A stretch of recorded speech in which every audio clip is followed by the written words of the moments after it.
And thanks, everyone who's part of the Philly meetup for inviting us and having us here with all of you in Philly and those of you joining around the world. And just grateful that you chose to spend your time this way. I know your time is precious, and we're really glad to share this with you. I'd encourage you to just participate however you feel comfortable, whether it's through the chat. We're going to have an activity later that you can try as well. And I apologize, you may hear my very small dog and kids in the background occasionally, but that's life right now. So thank you so much for being here once again. We're really excited to share this with you. By way of introduction, Andy is a UX content strategy manager at Adobe, and I'm a senior UX architect at Allstate focused on conversation design, and we use he, him pronouns. And we wanted to start by giving thanks to so many people who made this book a reality. There are the folks at Rosenfeld Media, our incredible technical reviewers, our interviewees who shared their stories that were part of the book, our contributors and the people who wrote about it and endorsed it. We're just so grateful for the many, many people who made this book a reality. It's been a 2-year journey getting it out into the world. So Philadelphia's own Sarah Wachter-Bechter did our forward. Oh, right. Yeah. Yeah. Yeah. And we also just want to give a very special thanks to everyone in this photo. This was taken in San Francisco earlier this year. And it was our family's first chance to hang out and be together when we launched the book in San Francisco. So it was really fun for us to meet as two families and share some time together. But obviously, they did a lot to support us throughout this process and gave their time to make it a reality too. So we're really grateful. We also just want to mention you can keep in touch at writingisdesigning.com. We do have a newsletter that we send out pretty regularly. It's been every month so far. And we also offer some speaking and teaching. If you're interested, if your company or organization might be interested, you can also find links there to where you can get the book, writingisdesigning.com. So that's the housekeeping. And we just want to share with you a bit about the book and what you might learn in it. And the name of the book, of course, is Writing is Designing, Words on the User Experience. And when this went up on Amazon, this is how we found the byline portrayed in the UI copy there, which is Michael, J. Metz, and one more, which didn't feel great for Andy. Right.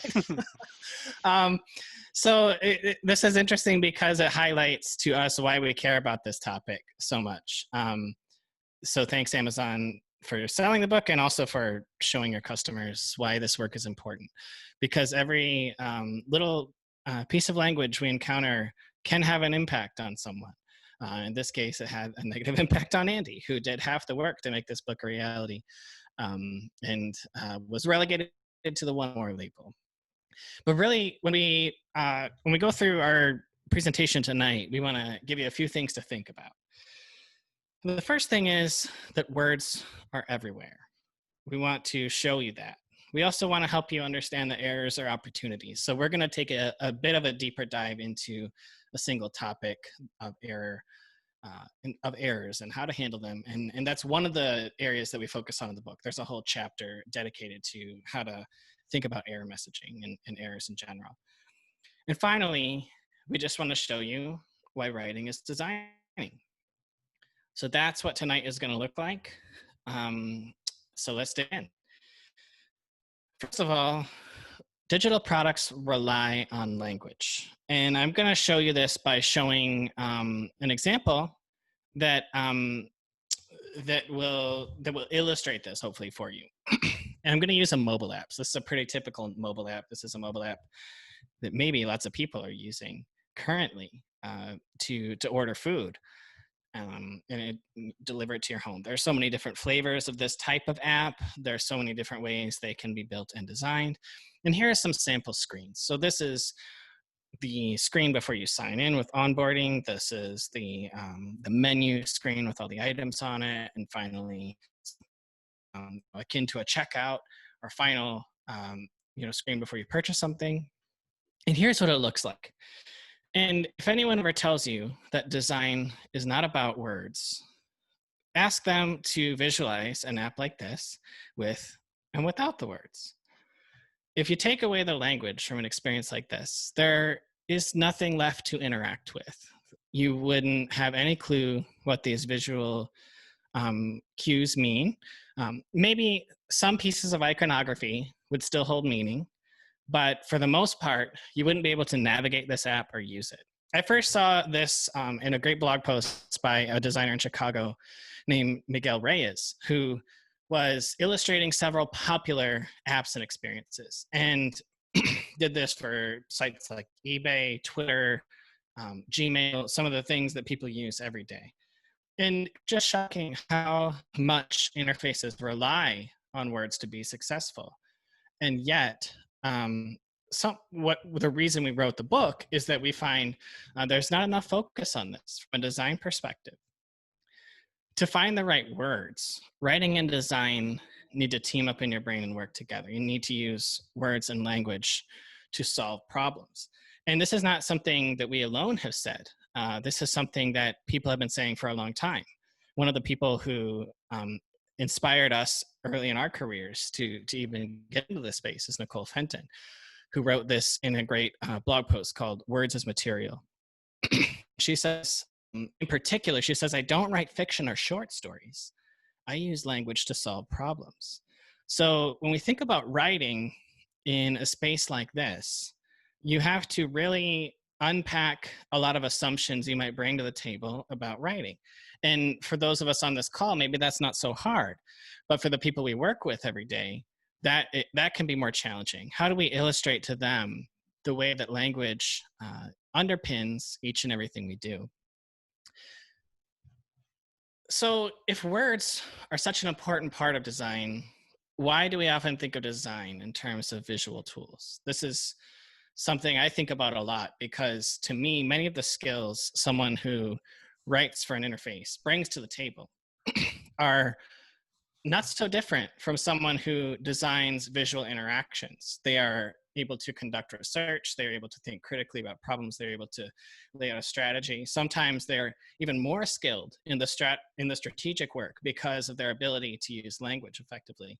And yet, so many conversations center around Sketch or Figma, for example, or how to build out a component library. So I think we have some work to do in terms of the perception of writing and how we can contribute to the design of an experience. And when you think about where things are going, if I asked you what design tool you should use for an interface like this, my favorite tool, and I work on interfaces like this all the time, is a text editor. It's something that I can write in because having a successful conversation back and forth with the user is so important. And there literally is nothing to visualize for an interface like this. So I think this represents an opportunity for people who are interested in using writing to design digital products. I think we have an opportunity to make a big impact on the experiences people have. I think words are where you can crystallize what a company is trying to do and what an experience means to someone and whether or not it affects them positively or negatively.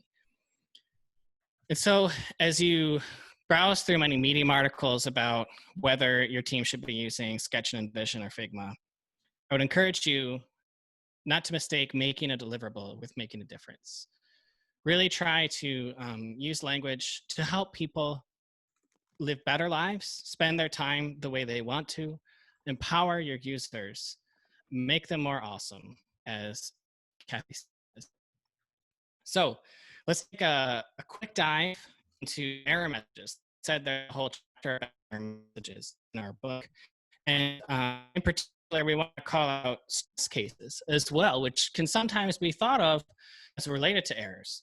in stress cases, I'm using this term, I believe Sarah Wachter-Becher and Eric Meyer coined it for their book, Design for Real Life. We just want to talk you through some ideas for how to approach errors when you're writing. First of all, I just want to align on what an error is. And it's important to realize that an error does not always have to become a message. Often, as writers, that's how it comes to us. Someone says, "Can you please write this?" Error is simply a moment in time. For example, my own career, this was sign up flow where people had to enter their birth date.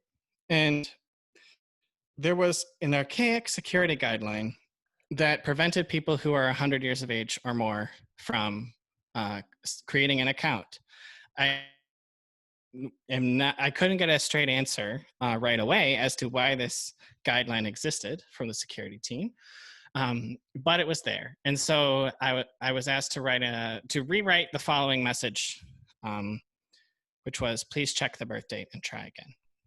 So if a user in this case is 100 years of age or more, and they check their birth date, and it is correct, and they enter again, what will that do for them?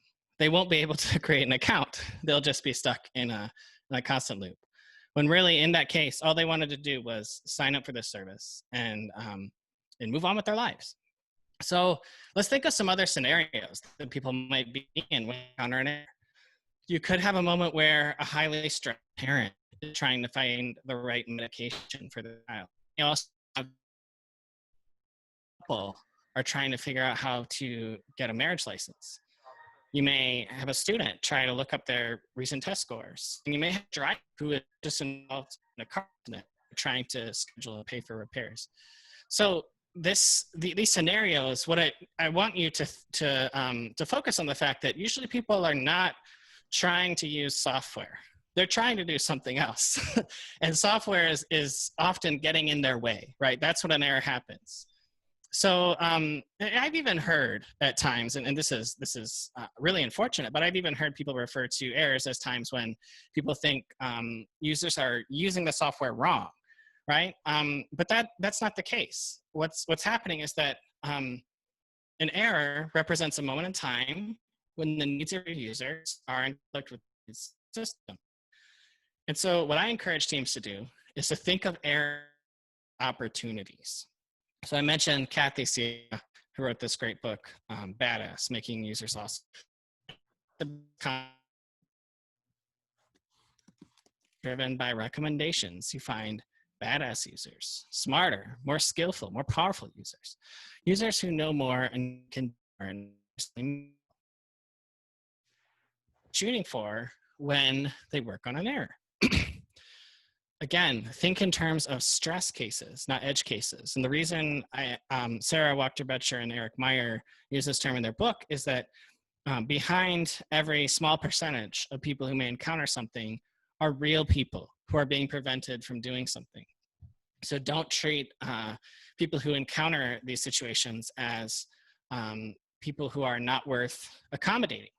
It's very important to think of everyone when you are designing for these moments. So in the book, we have a pretty simple framework for how to think about errors. The framework is to first avoid, if you can, to second, explain, and to third, resolve. So I'll talk you through what each of these things mean, practically speaking. And really the first one is kind of the most important one. I think there are so many unsung heroes out there who have had valuable conversations with their teams to try to avoid an error from happening in the first place, who've changed the way the flow works or who've changed the interaction to help accommodate users and make it so they never have to see an error at all. And then finally, explaining and resolving. And we're gonna use a feature that most of you may be familiar with, check caching or check deposits through a mobile app. This is really popular in the States. In Canada, we've confirmed. Not so popular in other parts of the world. We asked about this when we did a talk for a group in Italy, and they were like, "We're not sure what this is." But for those of us in the States, this is pretty common. In fact, Bank of America says more people are depositing checks through their mobile app than through their in-person branches. Back when those branches were open and operating normally. So let's look at how these principles apply. That first principle, avoid. This is an example from the Chase mobile app. So in this case, the user has brought up the screen where they're ready to deposit a check. And the next button doesn't activate until someone enters the amount and takes a photo of the check. So this is encouraging users to give what's required without throwing an error when someone enters the amount or neglects to enter an amount and then tries to move forward within the app. So the app prevents an error from ever happening and teaches its users what to do. However, it only takes people so far. So while that's really great that they avoided that error state, there are some words of caution. So if someone enters a number and deletes it, then an error state appears. So that is, you haven't eliminated it completely, but you've eliminated it from that initial state. And then it's another thing to be aware of, and I'm not sure how this is coded, but there's a risk that if you make an object disabled, that it could be that it could not appear for users who are using a screen reader on this interface. So you have to really make sure that when you do things like this, you're still making it accessible to everyone and making sure that anyone can use it. So that's avoid. Next, we want to talk about explain. So explain tells the user quickly and clearly what went wrong in this scenario. That's great. Like, that's the good thing about this. You know what went wrong. The downside is that it's light on information. So if people are interested in what to do next, like, oh, do I need to take this to an ATM? Do I need to expand my deposit limit? Those are all things that that someone may be thinking in this moment. So this is the error state is when you attempt to deposit a really large amount, like a $15,000 check. So it's really light on information. It's light on what to do next. And the way you can kind of get to find out what the right level of information would be through testing this with real people and seeing how they react, seeing what questions they have. And then we have resolve. And resolve is a really important one because you really want to help people move forward with their task. Like we said at the beginning of this error message section, people are usually trying to do something else. So someone is not trying to use a mobile check deposit app. They're trying to deposit a check. They're going to deposit that check whether your app lets them or not. And the experience they have could reflect really positively or really negatively on whether they want to remain your customer. So this team has a new, they have an auto capture feature that they built for this Chase mobile app banking feature. And if it doesn't work, they allow you to either retry the automatic feature or as a secondary option, try to capture it manually. So their feature, which maybe they're concerned about not working, like maybe in a low light environment or something like that, doesn't leave you stuck when it doesn't work the way they intended. So those are those three principles for error messages that we talk about in the book. And we have a short activity if you'd like to try, and we'd love to have you try this. So we're going to give you a scenario. And the scenario is that your team is designing a sign-up flow for an online insurance company. And the law says that account holders have to be 18 years of age or older, and you've been asked to handle the error state for when a user is younger than 18. So you can work on this in, we'll give you a few minutes to try to work on it. And the way I would encourage you to approach it is to start by not writing an error message at all, but to start by writing down your ideas for how to avoid, explain, or resolve the error message. And then finally, once you've done that step, then start to write a draft of that error message. Does anyone have questions about this activity? I think we're probably preaching to the choir with this crowd, but it's interesting. I feel like the least important and the least time-consuming part of this exercise is the actual writing. It's all that stuff in number one that's kind of like, has to be figured out before you can do the words. So for sure, the strategy behind the content is is the most important part.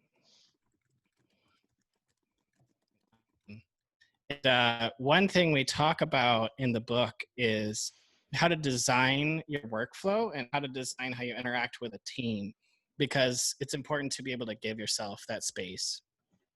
Does anyone else want to share how that went? I have a thought. Hi, everyone. Yeah. It's Tom. Hey, Tom.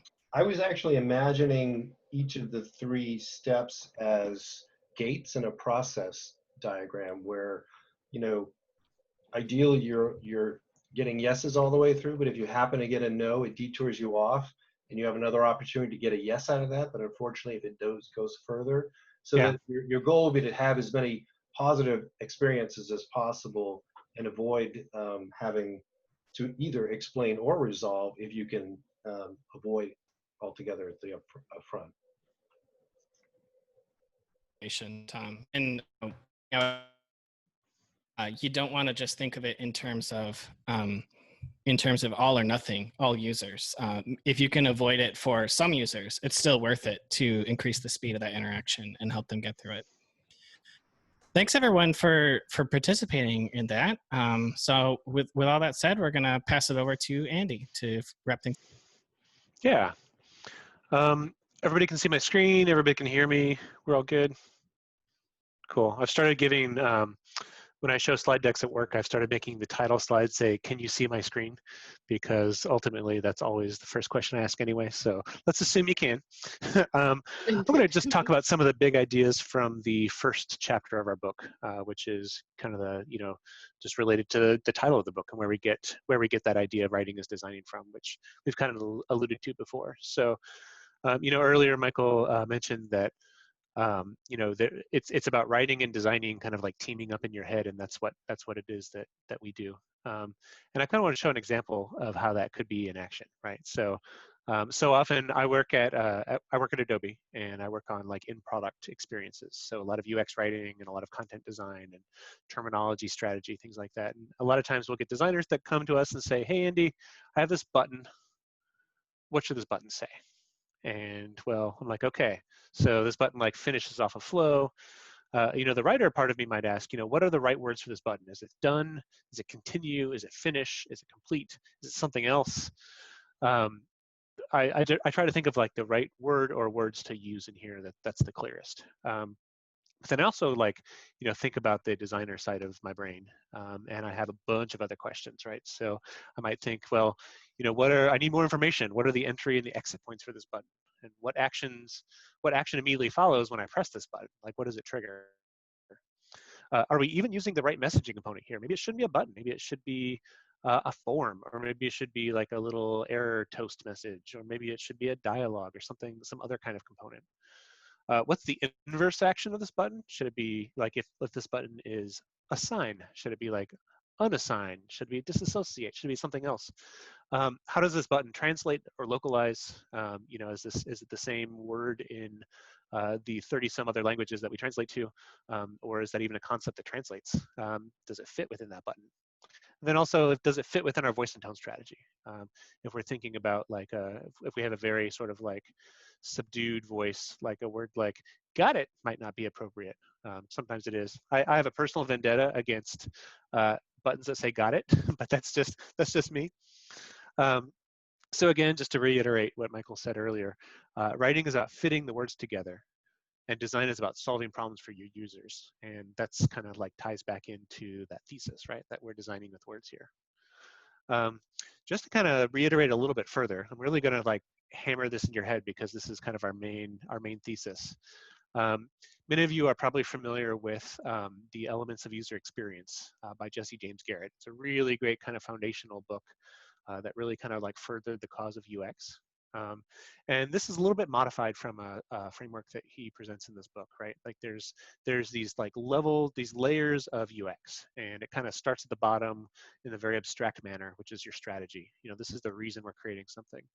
It kind of goes up. You talk about the scope. You actually have to like draw out what it is that you're going to make. You have the system, otherwise kind of like, I think Jesse had it as the skeleton and the structure, but this is really about like, you know, how the system behaves and how the users interact and how we find these patterns and these big pieces within it, like how we have to design those out as well. And then finally we have the surface level, which is actually how the thing will look and feel and sound, like the Chrome and the elements like of the actual interface itself. So if you think about that stack, I think both designers, so in this case, visual designers, people who are thinking about sort of like the visual aspects of it, and the content designers, like the people who are thinking about the words. We're each contributing things kind of along the way here, right? So if you start back from that bottom level, you know, you have a design strategy, which is how something behaves and kind of how something will function. You have the content strategy, which is about kind of planning and creating and managing content across the product. By the way, this is very much an opinion and kind of like a line in the sand. And depending on your product and your process, these things could be a little bit different for sure. So this is pretty broad in general, though. You're both thinking about like scope, right? You're thinking about timelines and what kind of deliverables you'll be giving, kind of the roadmap of this product, etc.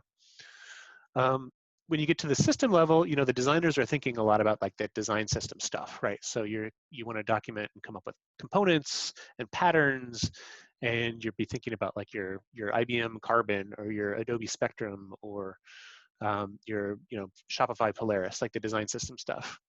The content designer is often thinking about stuff that's kind of related to the style guide, right? Like a content design system, essentially. So you're thinking about grammar mechanics, like the style guide. You're thinking about like content patterns. How do you structure error messages? How do you structure, how do you fill in like the components of a form, things like that. You're thinking about terminology. And then finally, on that very surface level, often visual designers are thinking about what we just usually call the screens. Like, hey, show me the screens. And that's going to be how things actually like, look to the user and how they flow. Where the UX writer is actually writing the words that go into the interface. So, that could be the microcopy, that could be the buttons, the dialogues, the errors, etc. So you see a lot of words in here that are very much assigned to job titles, you'll find. So people talk about content designers, people talk about UX writers, people talk about content strategists. All that to say that at least in this kind of context, in this product context, typically we're all doing very similar work. It's just kind of about where one stands when they're looking at the rest of this work, right? Like, so we took a lot of great pains in the book to really stay away from job titles and to focus more on sort of like roles and responsibilities. Because essentially, like if you are on a design team and you're thinking about words, this is probably typically what you're thinking about and kind of like at what stage in the process you're thinking about them. So you could be a designer, you could be a product manager, you could be somebody else who's not like sort of a dedicated content strategist or whatever. Words are political, and for sure job titles are very political. So mostly just trying to focus on the responsibilities and the deliverables here. But all that to say, when you are designing, when you're designing the words, when you're designing the experience using words, here are 3 things that really we think that you should be focused on, that we think we should be focused on for sure. So your writing should be usable, should be useful, it should be responsible. And I think that in this case, usable and useful mean a few different things. This is definitely not an original idea to us. I know that Christina Halverson, who wrote Content Strategy for the Web and the founder of Confab, talks a lot about in her content strategy book. But we really think that it matters here as well, and we have some reasons why and kind of how that might manifest. So let's look at that usable portion first. So this is a real life example from an app that my team worked on at Adobe.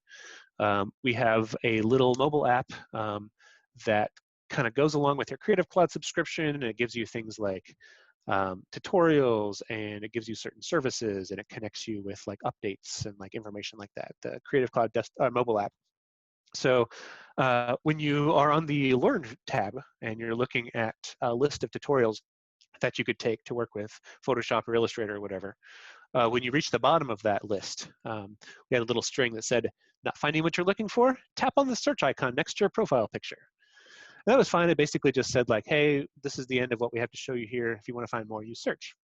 So this is very long, and we sort of realized that, harnessing the power of, interactive text, we could actually just put a link to bring people into the search experience in that string. So Marissa on my team rewrote it to say, use search to find more tutorials, and then you could just tap that search button. So it's something that I think for a lot of people who are word focused, it's pretty simple, right? Like we're just kind of like editing, we're tightening up, we're actually making something interactive in here. But this blew the minds of our designers and our product manager. They're like, how did you do that? This is like less than half of the length that it was before.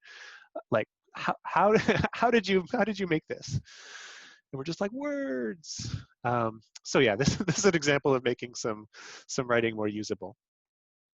Yeah, so really, you got to figure out if people can use the words that you've written. So in this particular case, Sarah Richards, who is the author of a book called Content Design. I don't know if anybody's familiar with her. She has a content design agency in London.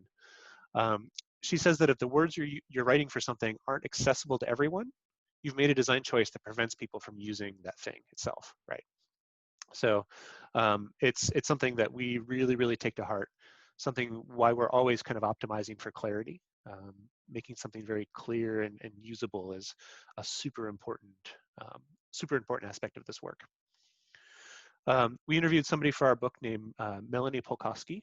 She's a cognitive psychologist, and she conducted a customer service study.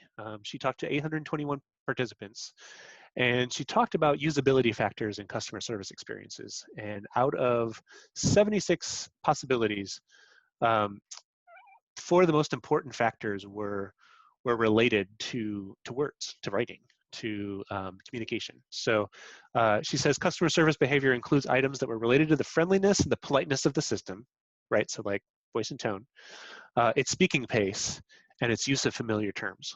So these are all things that we as writers have direct control over, and the decisions we make definitely affect those 4 things. So, hers was specifically around customer service behavior, so like IVR phone trees or things like that. But for sure, this is like directly related to the stuff we're doing. So she says that human communication is the most important gift that we have, whether it's through speech or writing. I really do think that human beings are worth fighting for, especially as technology overtakes more and more of what it means to be human.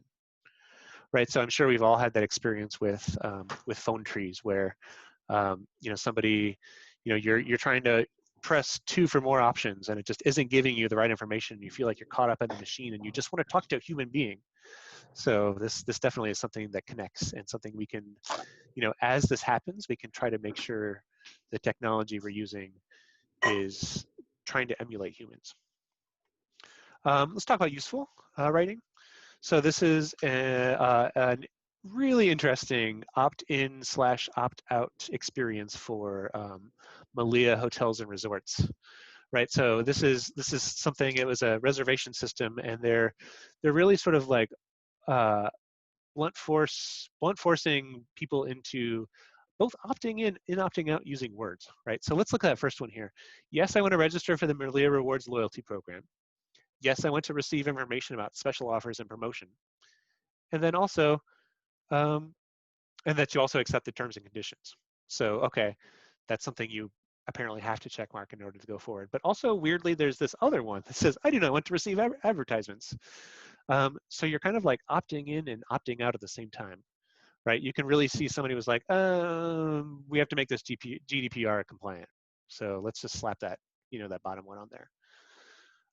So they really could have like kind of gone back and kind of re-engineered this flow and to really make this work a lot better. This isn't super useful. Something that is useful, if anybody here uses Pinterest and you read the terms of service, I don't know about you, I always read, my terms of service. That's a lie.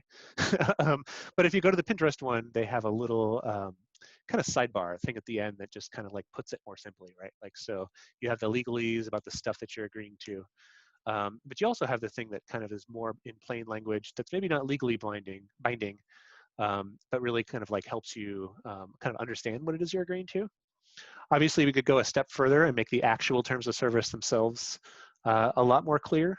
But I think that this is a very good sort of like gesture or like half step in the right direction. So it's something, yeah, writers really need to understand the purpose of a product, and their users need to create useful experiences. I mean, I'm often brought in too late or brought in toward the end, and we make very complicated products that I don't always understand. So if I was there at the beginning, I can really build a relationship with how a product works. I can understand the users. I can understand what went into a product's purpose and what needs they're solving. I can't just sort of like write useful words without understanding that. So that's why I'm always going to argue to bring the words people in sooner. Kitty Lauer is a designer and a writer who we interviewed. She said this: "I feel like I always need the full context of what I'm solving for. So it's best for my work when I'm able to be in an environment where I can get it. If you're joining a project at the very end and there's very low tolerance for these questions, it's a sign your role as a writer hasn't been well positioned or isn't well understood." And I don't know, I certainly can't speak for anybody else in this room, but I have a feeling that many people can relate to this and really understand this. And finally, responsible. Your writing needs to be responsible. This is an experience that Michael got when he was using LinkedIn. He had a friend who posted on LinkedIn that they were laid off, that their job had ended. So Michael reached out through the LinkedIn messaging service and said, "Hey, I saw your message on LinkedIn. So sorry to hear what happened. If I can help in any way or connect with you, please let me know." And that person responded and said, "Hey, thanks a ton, Michael. I appreciate the support. I'm taking a couple days to process everything. We'll start the job hunt early next week." So if you've used LinkedIn messages, you know that they kind of give you these like canned responses at the bottom. They used like some amount of sort of machine, like artificial intelligence or context aware filtering to give you that. So sometimes it might give you something like "good luck" or "sounds good," which like it's fine, super impersonal, doesn't feel real great. Or you could accidentally tap "congratulations," which is definitely not the response that you should be giving to somebody here. So it kind of goes from just sort of like meh to just downright irresponsible, and it's really easy to accidentally tap that little button. So it's the job of your designer, it's the job of your PM, but like especially as a writer, it's very important to understand the words that you are creating and designing, and really kind of act as a stopgap or as a blocker when you see stuff like this happen. So consider the edge cases is what we're saying. Consider the stress cases, which is really what the word we should be using here, because many people like, who can we harm with this experience? Speaking of really just kind of like interesting situations like that, this is an experience. If I go to fitbit.com to fill out my personal profile, I just bought a new Fitbit. I really want it to be useful for me. So I'm going to go onto this profile and start filling this out. So I might encounter a little message like this: "Hey, what's your sex? Male or female?" So for somebody like me, I am a cisgender male. It's a very easy choice. But think about the experience that, say, a trans woman might have.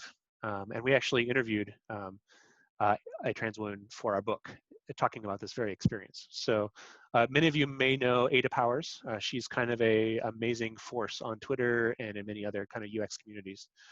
One of the things that she says, I'll go back to that so we can see this while we're talking.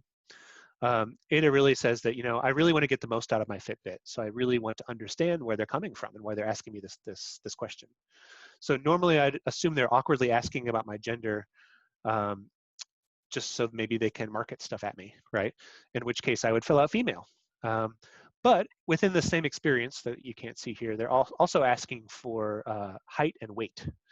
So that leads me to assume that maybe this is going to be for like biological rather than demographic information. So I want to get the most out of my Fitbit, so I should maybe answer male, right? Because my chromosomes and many of the dominant hormones within my body might be male. But certainly it's not as easy as that either, right? So if you are a woman who has polycystic ovarian syndrome, in which your body is producing more predominantly male hormones, maybe you should answer male in that case, just because your body biologically, chemically has a lot more in common with that. So all this to say that it is not an easy choice. And why is my slide not progressing? And maybe you should think about giving context about why you're asking for this information. So in San Francisco, and I know elsewhere too, there's a company called One Medical, which is kind of a private doctor's office healthcare system. They have a little explainer that's that's very long, but they take the step of actually trying to explain why they're asking for this information, right? So for them, it's a legal effort, it's an insurance effort. If you want to give more context, because they are recognizing that it's not always so straightforward, it's not just binary like that. You have a chance to add information about your gender there. So yes, it's super important to give context. If you work at a company like Adobe, maybe there's no real reason to ask for somebody's gender. You can just kind of use gender neutral pronouns if you need to use pronouns at all. We have not really encountered a lot of situations where that's something that's necessary here. So yeah, just kind of like consider the stress cases. Consider people who could be harmed by the things you're using, and you'll have good responsible writing. And something that's super relevant these days. Think about the concept of a news feed, right? Like Facebook is an example. Many different apps have this idea of a feed of news. We interviewed Jorge Arango, who is a really great information architect and researcher. He has a great book, great podcast. Interviewed him with the book. He says, news is the feedback mechanism of our society. We vote based on the things we learn about in the news. So when we take a concept like that and we subvert it for commercial use, for giving you advertising, for like that sort of way, that's something that should give you pause. So just something to consider if this is something that, like, a kind of a product that you have control over. Make sure you're just constantly thinking about that, right? That this, like, the importance of this as it exists in people's lives. So thank you. I'll just recap here. Words are everywhere. Interfaces depend on language. Errors are opportunities to avoid, to explain, and to resolve things for users. And finally, writing is designing. So you need to craft useful, usable, and responsible words. So I think we have some time for Q&A, maybe a little bit of time. So I'll maybe leave it up to Nicole to decide how many questions we can field for you. So thank you very much, everybody. And once again, go to writingisdesigning.com if you want to get our just very semi-regular newsletter. If you want to buy the book, if you want to stay in touch, you can get all that stuff here.